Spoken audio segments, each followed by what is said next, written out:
Hello，大家好，我是一路。上一次我们讲到了东野帮忙德川家泰大人处理了武田一族入侵的事情，现在让我们接着继续往下讲。于是，通过八重父亲的回忆，东野带着大家瞬移到了海边，穿过传送门，一片宽广的美丽海滩映入眼帘。这里只有一望无际的大海与白色的沙滩，除了远处的岩石以及身后的小小森林之外，看不见任何的景物。遗迹就在海底深处。女孩子们难得来到一次海边，都想要游泳，好好享受一下。于是东野就使用了传送门，邀请所有的人来到一线的海边。东野更是准备了多个帐篷，方便大家更换泳衣，还有水上的玩具，让大家尽情的玩耍。东野也没有忘记此行的目的，他与灵一起出发去寻找遗迹。他深吸了一口气，向海底前去。通过透明的海水，可以清楚地看见海底下像神殿一样的建筑。但是由于海里不能呼吸，东野最多也就撑1分钟，他就必须游上岸。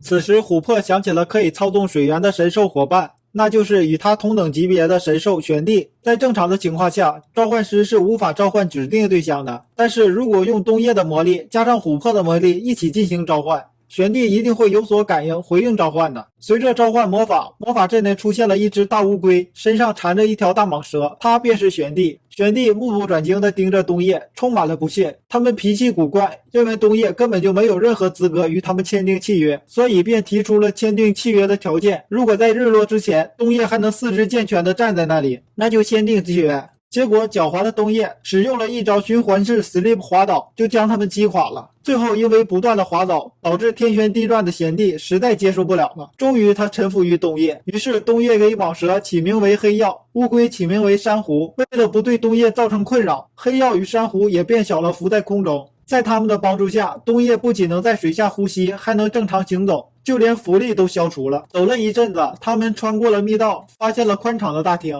在里面，东野看到了一个魔法阵，上面有着魔法启动台，还有着镶嵌6颗宝石的石柱。东野站在启动台的中间，只见6颗宝石同时发出光芒，位于中央的魔法阵也开始静静的发光。随后东野的脚下突然发出了惊人的光芒，东野被传送到了另一个地方。睁开双眼的东野发现自己来到了一个庭院。这时一个女孩向东野走来，说这里是巴比伦空中花园，她的名字叫弗兰西斯卡。然而这一切都不是重点，重点是她只穿了一个内裤。东野立刻转移视线，避免直视她，完全搞不懂这到底是怎么回事。东野好不容易劝她穿上了裙子，原来这里是艾基纳巴比伦博士创造的空中花园。西斯卡是这个空中花园的管理终端，是被博士创造出来的机械与魔法生命的融合体，距今已经是5092年了。庭院里所有的东西都被魔法强化过，所以不会被损坏。而西斯卡则是除了特殊情况以外，一直保持着待机状态。庭院中所有的管理完全是自动的。东野的出现属于特殊情况，只有和博士一样拥有全属性的人才能通过魔法阵进入到这里。不仅如此，他还通过了西斯卡的内裤考验，所以西斯卡和花园的所有权将交给东野。此时在沙滩上的女孩子们还在等着东野回来，东野也不忘记接大家过来。当东野被问到西斯卡是谁，西斯卡说东野是自己的主人，东野已经看到了他的内裤，所以自己准备将身心全部奉献给他。林泽气愤地责问东野，最后还是尤米娜帮他解围。尤米娜带着女孩子们在庭院中散步，大家聊了起来在别墅里的提议。既然大家都喜欢东野，他也很高兴有人跟他一起支持东野。不久后，东野就会创造出来一番伟业，而自己也不想独占他，成为他心中的枷锁，所以问大家愿意成为东野的新娘吗？现在差不多心里应该已经有答案了，是时候说出来了。但是大家一想到和东野结婚，都害羞的不行，没有人敢说出来。另一边，西斯卡说，除了这里以外，还有几个区域，目前由西斯卡的姐妹们正在管理，在世界的各地空中漂浮着，所有的区域合在一起才叫巴比伦。但是他们都被施加了魔法屏障，所以不论是在地面还是空中，都不可能被看到。除了这里以外，还有8个，分别是图书馆、研究所、机库、塔、城墙、工坊、炼金塔、收藏室。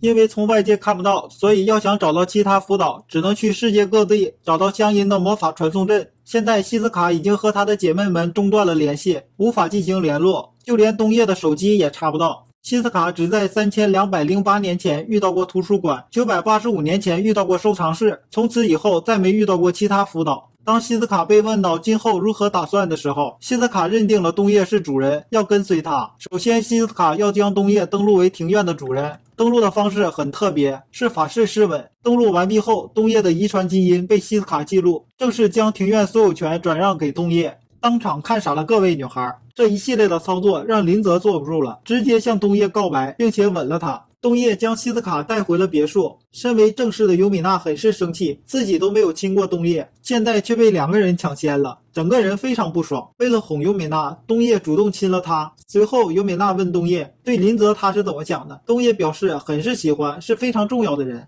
得到答案后，尤米娜叫出了林泽，是林给他释放了隐身魔法，让他跟着尤米娜一起进入了东叶的房间。原来林泽一直没有得到回复，难过的以为他被讨厌了，所以一直躲在自己的房间里哭。既然心意相通，尤米娜建议把林泽也娶了，这样东叶就有了2名未婚妻。第二天早上，东叶还没有起床，阿尔泽和八重便来找他对决。他赢了就什么也不说，同意把林泽交给他。但是如果他输了，就必须答应他们一件事。在2个人的强烈要求对决的情况下，东叶只好和他们对战。本来还是占上风的，但是一个不小心却被阿尔泽反击，结果输了。而艾尔泽和八重就是希望能和林泽一样成为东叶的新娘。东叶一时无法做出决定，请求给自己一点时间。他则独自的跑去了巴比伦花园散心。东叶正在苦恼时，希斯卡给他看了博士留下来的信息，连接在手机上出现的博士竟然是个女的，而且她还和希斯卡一样不爱穿裙子。博士有着窃视未来的道具，出于个人兴趣，他看了东叶和他同伴们的冒险，但是有一段时间看不到了，因为未来产生了变化，原因是突然出现的水晶魔物。博士想了很多的方法来避免这个结果，但是都没有用，未来的文明还是被毁灭了。